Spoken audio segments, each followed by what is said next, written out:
Well, we screwed up again. What do?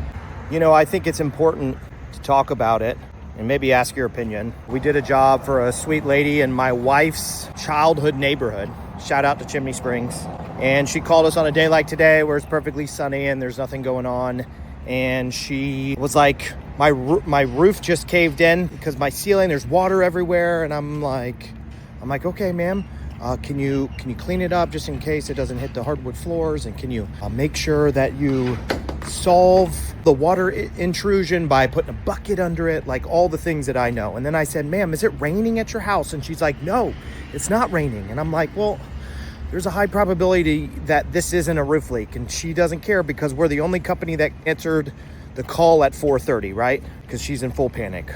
We calm her down and we're like, hey, make sure when your technician heating and air, because right now condensation lines are leaking all over Atlanta or stopped up. So she calls us back and she's like, it's the condensation line, you were right, but you hit it with a nail. We did hit it with a nail because obviously when we put a roof on, we have to nail in, and it was hidden. Nobody would have ever seen it. Nobody would have ever known that it was there because it was hidden from us. So it's important to check the attic, but in some cases we can't. What do? Well, we were there within an hour and a half. The heating and air conditioning company put a new elbow on it. By Monday, this happened Friday at 4:30. By Monday, we already had our painting crew there fixing the ceiling and the sheetrock. That's the kind of company we are.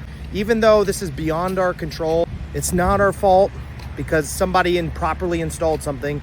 We still stood behind what we did. So yeah, we screwed up. It cost us a bunch of money, but at least we did the right thing. And that's what you want in a contractor.